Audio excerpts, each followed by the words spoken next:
देखिए, मैं कल से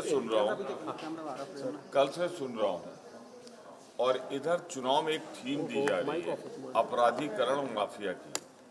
भारत के प्रधानमंत्री और गृह मंत्री समेत सभी माफिया के लिए दूसरों को ठहरा रहे हैं। मैं इतिहास बताता हूं, मैंने अपनी आंखों से देखा है। 1996 में जब 6 महीने की सरकार का समझौता भाजपा बसपा का हुआ तो 21 मंत्री अपराधी इतिहास के माफिया थे सरकार ने, मैंने विधानसभा में कहा।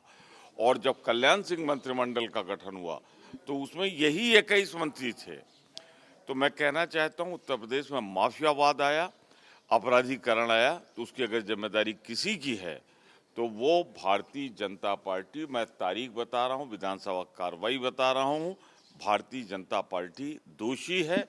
और मैं एक बात कहूंगा जरूर कि मैंने जब ये बात विधानसभा में उठाई तो राजनाथ सिंह ने जवाब दिया था, राजनीति में सत्ता के लिए युद्ध में सब कुछ जायज है, आपातकाल में ऐसे कदम उठाए जाते हैं। ये आपातकाल है, सामान्य स्थिति नहीं है, इसलिए हमने लिया है अपराधियों को।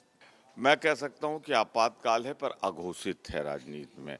इस समय जिस तरह से बुलडोजर जाति और धर्म देख के चले हैं, मुझे नहीं लगता कि भारत का संविधान का अनुपालन हो रहा है। जिस तरीके से बेचे जा रहे हैं हमारे सरकारी संस्थान, जिस तरीके से, मुझे शॉक्ड हूँ कि एयर इंडिया ने जो रेट रखा है यूक्रेन से आने के लिए, अगर एयर इंडिया सार्वजनिक उद्योग होता तो न होता, निःशुल्क आया था। अब मैं सुन रहा हूँ कि 55,000 और 75,000 सिर्फ यही है निजीकरण की कोशिश जो हुई है।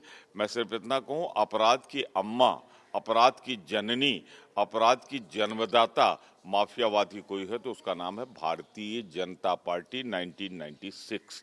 यूक्रेन के मुद्दे पे भारत सरकार का रवैया जो कूटनीतिक है वो मैं नहीं समझता भारत के इतिहास से मेल खाता है।